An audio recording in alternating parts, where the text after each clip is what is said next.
अस्सलाम वालेकुम। ओडो में अभी तक हम सिर्फ अटेंडेंस मार्क कर रहे थे। अब हम इस वीडियो में ओडो में रहते हुए किस तरह से एग्जाम के मार्क्स इंसर्ट किए जाएंगे उस डिटेल को डिस्कस करेंगे। ये वीडियो प्री ओ लेवल्स के लिए ग्रेड 6 से लेकर 8 तक। इसमें टीचर्स किस तरह से जाके अपने मार्क्स की एंट्री परफॉर्म करेंगी उन तमाम स्टेप्स को हम डिस्कस कर लेते हैं। तमाम क्लास टीचर्स तो ऑलरेडी अवेयर है कि किस तरह से उन्हें लॉगिन आईडी अवेलेबल है, किस तरह से वो लॉगिन करेंगे और जाकर अटेंडेंस मार्क करेंगे। हमारे पास स्टेप वाइज बिल्कुल वही वाला प्रोसीजर होगा। तमाम सब्जेक्ट टीचर्स को भी उसी तरह से एंट्री परफॉर्म करनी है, उसी तरह से लॉगिन होना है। जैसे फॉर एग्जांपल अगर मैं यहाँ पर देखूँ तो यहाँ पर हमारे पास जब हम साइन इन होते हैं तो हमारे पास सिंपल इसी तरह से साइन इन की स्क्रीन आती है। इस साइन इन की स्क्रीन पर जो भी आपके पास आपकी लॉगिन आईडी है, फॉर एग्जांपल मैं इस वक्त यहाँ पर इंसर्ट हो रही हूँ, एंटर हो रही हूँ एक टीचर की लॉगिन आईडी से। और यहाँ पर मैं उन्हीं को एज एन एग्जांपल यूज करूंगी, उन्हीं की तमाम क्लासेस को। और आप अपनी क्लासेस को उसी तरह से उस पैटर्न पर यूज कर सकते हैं।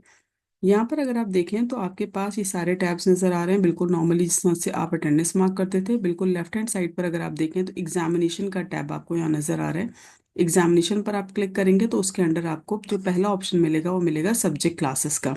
आप सब्जेक्ट क्लासेस पर आ जाइए। सब्जेक्ट क्लासेस पर जब आप आएंगे तो यहाँ पर आपको वो तमाम सब्जेक्ट्स की क्लासेस नजर आ रही होंगी जो आप ले रहे हैं इस सेशन में। यहाँ पर सबसे पहले आपको ये चेक करना है कि क्या आपकी तमाम सब्जेक्ट क्लासेस मेंशन हुई हुई हैं या कोई मिसिंग है। अगर कोई सब्जेक्ट क्लास मिसिंग है या कोई एक्स्ट्रा सब्जेक्ट क्लास आपके पास आ रही है तो वो काइंडली आप इन्फॉर्म कर दीजिए अपने ऐप इंचार्ज को, या आप डायरेक्टली मुझसे कांटेक्ट कर लीजिए और इन्फॉर्म कर दें ताकि हम उसको रिमूव कर दें। यहाँ पर कुछ सब्जेक्ट क्लासेस कुछ टीचर्स के पास ऐसे भी आ रही होंगी जिनके मार्क्स इंसर्ट नहीं होंगे। फॉर एग्जाम्पल अगर मैं अपने राइट हैंड साइड पर देखूँ तो 8A की लाइब्रेरी है। लाइब्रेरी बेशक आपके टाइम टेबल में मौजूद है लेकिन उसके मार्क्स आपको इंसर्ट नहीं करने, तो हम उन क्लासेस को इग्नोर कर देंगे, लेकिन वो आपके टैब के ऊपर नजर आ रही होंगी, आपके सब्जेक्ट क्लासेस में वो नजर आ रही होंगी। बाकी सारी क्लासेस आपको जिनके मार्क्स आपको एंटर करने हैं वो सारी आपको विजिबल होनी चाहिए ताकि आप वहाँ जाके मार्क्स इंसर्ट कर लें। अब फॉर एग्जाम्पल मैं अगर नीचे आती हूँ तो ये सारी सब्जेक्ट क्लासेस यहाँ पर अवेलेबल हैं। मैं फिलहाल 8A की एग्जाम्पल ले लेती हूँ कि मुझे इसके मार्क्स इंसर्ट करने हैं। आप अगर इसकी सब्जेक्ट क्लास के राइट हैंड साइड के टॉप पोर्शन पर देखें तो आपको ब्लू कलर का एक्शन का बटन नजर आएगा। यहाँ पर एक ड्रॉप डाउन एरो बना हुआ है, इस पर आप क्लिक करें। यहाँ दो ऑप्शंस हैं, ओपन है और update student data.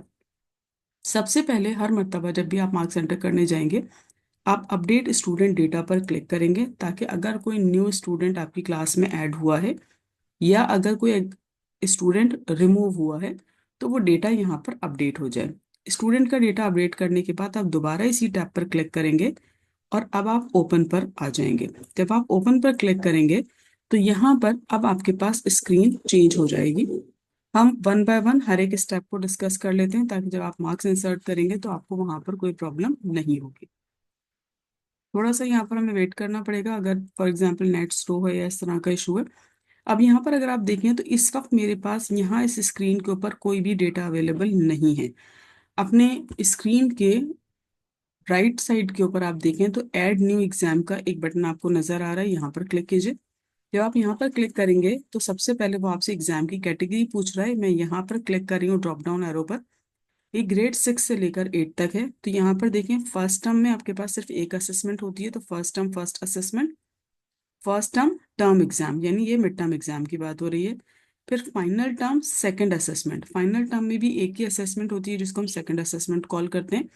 Final term term exam यानी ये फाइनल एग्जाम से। अब फॉर एग्जांपल मैं फर्स्ट असेसमेंट फर्स्ट टर्म की फर्स्ट असेसमेंट एंटर करने के लिए जा रही हूँ तो यहाँ पर मैंने एग्जाम की कैटेगरी को सिलेक्ट कर लिया फर्स्ट टर्म। फर्स्ट टर्म के बाद अब फर्स्ट टर्म में एक ही असेसमेंट होती है तो ये आ गई आपकी फर्स्ट असेसमेंट। ये आपने सिलेक्ट कर ली। सिलेक्ट करने के बाद आप ऐड के बटन पर क्लिक करेंगे। जब आप इसको ऐड करवाएंगे तो वो वाला पोर्शन जो आपको अभी तक ब्लैंक नजर आ रहा था वहां पर अब आप देखें तो आपके पास ये एंट्री आ चुकी है कि फर्स्ट टर्म की फर्स्ट असेसमेंट है। इसका वेटेज जो हम बैकएंड के ऊपर कैलकुलेट करते हैं, जो हमारा एसीए कैलकुलेट होता है उसमें इसका वेटेज 10% जाता है, वो भी आ गया। स्टार्टिंग डेट और एंडिंग डेट ये हम पीछे से सिस्टम में डिफाइन हुआ है कि हमारा जो फर्स्ट टर्म है वो 1 अगस्त से स्टार्ट हुआ था और वो एंड होगा 31 दिसंबर पर। ये ऑलरेडी सेट हुआ ये चीज़ें यहाँ पर आपके पास नजर आ गई। आपने फर्स्ट असेसमेंट के मार्क्स इंसर्ट करने थे, तो पहले आपने इसको ऐड करवा लिया। ऐड करवाने के बाद अब यहीं पर आप राइट मोस्ट साइड पर देखें तो ब्लू कलर का एक्शन बटन यहाँ पर आ रहा है, इसमें भी ड्रॉप डाउन एरो है, इस पर क्लिक कीजिए। क्लिक करने के बाद यहाँ पर दो ऑप्शंस आएंगे, एक व्यू आएगा और एक सबमिट आएगा। सबमिट आपने नहीं करना है उस वक्त तक जब तक कि आपको मैनेजमेंट सबमिट करने के लिए ना कहे, क्योंकि सबमिट की जो फंक्शनैलिटी है वो ये है कि जैसे ही आप सबमिट करेंगे तो ये मार्क्स पेरेंट्स की साइट पर या पेरेंट्स के पोर्टल पर ट्रांसफर हो जाएंगे। तो हमें सबमिट के लिए वेट करना है, जब तक हमें मैनेजमेंट सबमिट करने के लिए नहीं कहेगी हम नहीं करेंगे सबमिट। हम आ रहे हैं व्यू पर। पहला हमारा स्टेप था, हमने एग्जाम को क्रिएट किया था, ऐड करवाया था। अब हम आ रहे हैं उसके अंदर मार्क्स को इंसर्ट करने के लिए, उसके लिए हमें व्यू पर क्लिक करना होगा। जब हम व्यू पर क्लिक करेंगे तो यहाँ पर ये आपको वो कंप्लीट वो स्क्रीन दिखा देगा जहाँ पर आपके पास मार्क्स की एंट्री होगी। यहाँ पर भी कुछ स्टेप्स बहुत इंपॉर्टेंट हैं, उसके बगैर आप मार्क्स एंटर नहीं कर सकते। यही सारी डिटेल्स क्लास 8 सेक्शन ए और सारी डिटेल जो आपने सिलेक्ट की थी वो सब यहाँ पर विजिबल है कि आप फर्स्ट असेसमेंट के लिए जा रहे हैं। अब यहाँ पर आ जाइए प्रोवाइडेड डेट ऑफ असेसमेंट।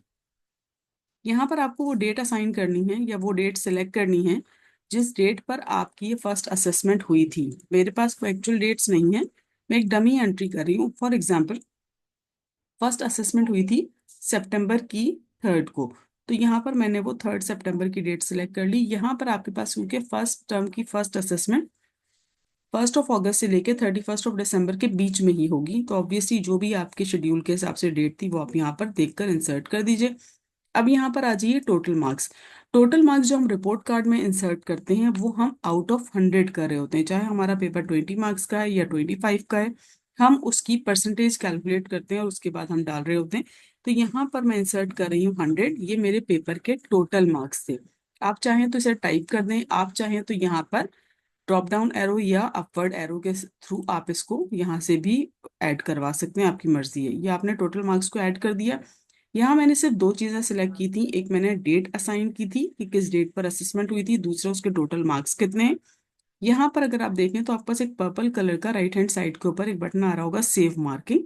यहाँ पर आपको सेव मार्किंग पर क्लिक करना है वेरी फर्स्ट टाइम। जब आप सेव मार्किंग पर क्लिक करेंगे तो यहाँ पर आपके पास ये स्क्रीन चेंज हो जाएगी। जहाँ पर अभी तक आपके पास कोई डेटा अवेलेबल नहीं था, जैसे ही आपने टोटल मार्क्स ऐड किए तो ऑटोमेटिकली वहाँ पर आपके टोटल मार्क्स भी आ जाएंगे। ये देखिए टोटल मार्क्स जो आपने 100 दिए थे टोटल मार्क्स आ गए। अब इसके बराबर में आपके पास मार्क्स ऑब्टेन्ड का कॉलम फ्री है, पारा है, फ्री है, एम्प्टी है बिल्कुल। यहाँ पर आपने मार्क्स इंसर्ट करने। फॉर एग्जांपल अब मैंने 100 मार्क्स दिए थे तो मैं यहाँ पर आकर डिफरेंट मार्क्स इंसर्ट कर रही हूँ। किसी भी स्टूडेंट के जो भी मार्क्स मुझे ऐड करने हैं वो मैं दे रही हूँ।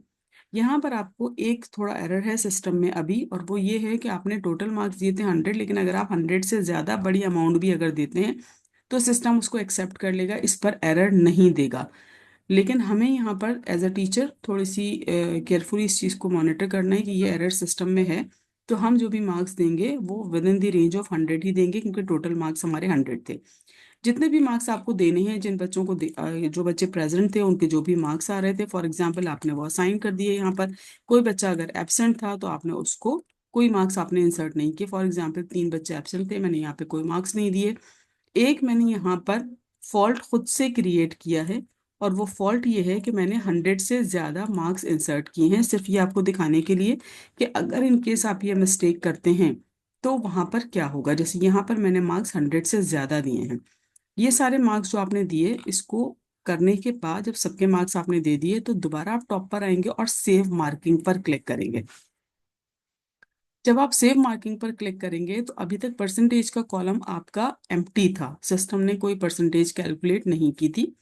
अब जब आप सेव मार्किंग पर क्लिक करेंगे तो ऑटोमेटिकली ये परसेंटेज को कैलकुलेट करेगा और यहाँ पर आपके पास ये परसेंटेज आ जाएगी। अच्छा, यहाँ पर देखें आप, जहाँ पर आपने कोई मार्क्स नहीं दिए थे वहाँ ऑटोमेटिकली परसेंटेज 0 आ रही है। जहाँ आपने ग्रेटर देन 100 दिए थे यहाँ पर वही परसेंटेज के हिसाब से आ रही है, कोई सिस्टम में एरर नहीं आ रहा। अगर आप बाय मिस्टेकनली कुछ ऐसा कर देते हैं कि ग्रेटर देन टोटल मार्क्स आप कुछ दे देते हैं तो आप उसको दोबारा से जाकर अमेंडमेंट कर सकते हैं। फॉर एग्जाम्पल मैंने इनाया शहजाद के मार्क्स ज़्यादा दिए थे, अब मैंने वापस आकर इसको चेंज कर दिया। चेंज करके मैंने फिर सेव मार्किंग पर क्लिक किया है। जैसे ही मैं सेव मार्किंग पर क्लिक करूंगी तो ये सिस्टम ऑटोमेटिकली उसको अपडेट कर देगा, और जो नए मार्क्स हमने दिए हैं वो मार्क्स यहाँ पर वो शो कर देगा कि ये वाले मार्क्स एडिट हो गए। इस तरह से आप मार्क्स जो है वो चेंज कर सकते हैं, लेकिन ये उस वक्त तक होगा जब तक कि आपने कोई भी रिजल्ट जो है वो सबमिट नहीं किया है। अगर आपने सबमिट कर दिया तो सेव मार्किंग का बटन वहां से डिसेबल हो जाएगा, अब आपको सेव मार्किंग नहीं मिल रहा होगा, क्योंकि आप वो रिजल्ट सबमिट करवा चुके हैं। और सबमिट के लिए मैंने आपको पहले ही बता दिया कि आपने सबमिट नहीं करना है।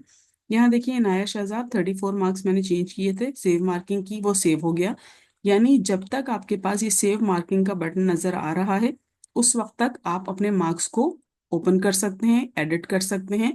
लेकिन जब एक मरतबा आप सबमिट कर देंगे तो उसके बाद एडिटिंग अलाउड नहीं होगी। तो यहाँ पर आप केयरफुली ये देख लीजिएगा कि यहाँ तक हमने काम परफॉर्म कर लिया, ये हमने 8A के मार्क्स को इंसर्ट किया था। मैं दोबारा एग्जामिनेशन पर जा रही हूँ, सब्जेक्ट क्लासेस पर। जब मैं सब्जेक्ट क्लासेस पर आऊंगी तो अगेन मुझे वही वाली स्क्रीन नजर आ जाएगी जो वेरी फर्स्ट टाइम नजर आई थी। अब फॉर एग्जाम्पल अगर आपको 8A के ही दूसरी किसी असेसमेंट के मार्क्स इंसर्ट करने हैं तो आप वहां पर जा सकते हैं और जाकर दोबारा से आप किसी असेसमेंट को सिलेक्ट कर सकते हैं। किसी और सब्जेक्ट क्लास में मार्क्स इंसर्ट करने हैं तो आप वहां जा सकते हैं। मैं दोबारा 8A पर आ रही हूँ। अपडेट किया स्टूडेंट डेटा, अपडेट करने के बाद इसको ओपन किया। अब जब हम ओपन करेंगे तो यहाँ पर एक एंट्री हमें ऑलरेडी मिलनी चाहिए जो अभी हमने जस्ट एंटर किया था, फर्स्ट असेसमेंट वाला। दोबारा बता देती हूँ, अगर आपको इस असेसमेंट को एडिट करना है तो आप सिंपल यहाँ जाकर व्यू कर लें। तो व्यू करने से आपके पास इसका डेटा नजर आ जाएगा जो ऑलरेडी आपने फिल किया है। आप एडिट करना चाहें तो एडिट कर सकते हैं, लेकिन अगर यहाँ से आपने सबमिट कर दिया तो सबमिट करने के बाद जब दोबारा आप उसको व्यू करेंगे तो सेव मार्किंग आपको नहीं मिलेगा, क्योंकि आप सबमिट करवा चुके, अब आप एडिट नहीं कर सकते। तो केयरफुली ये ध्यान में रखिएगा कि आपने सबमिट नहीं करना है। ये समझ लीजिए कि फिलहाल आपको यूज ही नहीं करना जब तक कि आगे से आपके पास कोई और चीज नहीं आती, कोई ऑर्डर्स नहीं आते। फॉर एग्जाम्पल 8 की मुझे दूसरी असेसमेंट डालनी है तो दोबारा वही प्रोसेस होगा, add new exam. Add new exam पर आकर अब फर्स्ट असेसमेंट हम डाल चुके थे। अगर आप दोबारा से फर्स्ट असेसमेंट सिलेक्ट करेंगे तो सिस्टम एरर दे देगा, दो फर्स्ट असेसमेंट नहीं लेगा। मुझे अब देना था फर्स्ट टर्म एग्जाम, मैंने फर्स्ट टर्म एग्जाम को सिलेक्ट किया। यहाँ पर आ गए, हमने फर्स्ट टर्म एग्जाम लिया, इसको हम ऐड करवाएंगे तो दूसरी एंट्री आ जाएगी और हम उसके ऊपर जाकर उसको ओपन करेंगे और मार्क्स को वैसे ही इंसर्ट करेंगे जिस तरह से अभी तक हमने किया था। तो वन बाय वन आप इसी तरह से जाकर, मैं फिलहाल इसे कैंसिल कर रही हूँ, एक असेसमेंट हमने कर ली यहाँ पर। अब इसको आप जाकर दोबारा से ओपन करके एडिट कर सकते हैं। आपको नई असेसमेंट डालनी है आप वो डाल सकते हैं। वन बाय वन आपको अपनी तमाम एंट्रीज, जितनी भी आपको क्लास 6 से लेकर 8 तक जितनी भी असाइंड क्लासेस हैं, फर्स्ट असेसमेंट से लेकर अब तक जितनी भी असेसमेंट के रिजल्ट्स आपके पास है वो सारे आपको इंसर्ट करने हैं। और जैसे ही फाइनल टर्म होगा तो फिर फाइनल टर्म के मार्क्स भी वहां पर ऐड हो जाएंगे। आई होप कि कोई प्रॉब्लम नहीं हुई होगी, लेकिन फिर भी मैं दोबारा रिपीट कर देती हूँ कि अगर आपकी कोई सब्जेक्ट क्लास मिसिंग है, कोई सब्जेक्ट क्लास एक्स्ट्रा आ रही है, या जिस तरह से मैंने अभी यहाँ पर लिस्ट को ओपन किया था, व्यू किया था मार्क्स इंसर्ट करने के लिए, यहाँ पर अगर आपके स्टूडेंट की लिस्ट एक्यूरेट नहीं है, कोई स्टूडेंट मिसिंग है या कोई स्टूडेंट एक्स्ट्रा आ रहा है, तो ये काइंडली मार्क्स इंसर्ट करने से पहले ही आप इसको अपडेट करवा लीजिए। अगर आपने सिस्टम पहले अपनी लिस्ट पहले अपडेट नहीं करवाई है क्लास टीचर ने, तो मे भी कुछ केसेस आपके पास ऐसे आ रहे हैं। तो यहाँ पर आप अपनी इन तमाम इस तरह के इश्यूज के लिए आप इन्फॉर्म कर दीजिए कि किस किस चीज़ में प्रॉब्लम आ रही है, तो वो चीज़ें करेक्ट हो जाएंगी और आप इस तरह से मार्क्स को इंसर्ट कर सकते हैं। Thank you so much.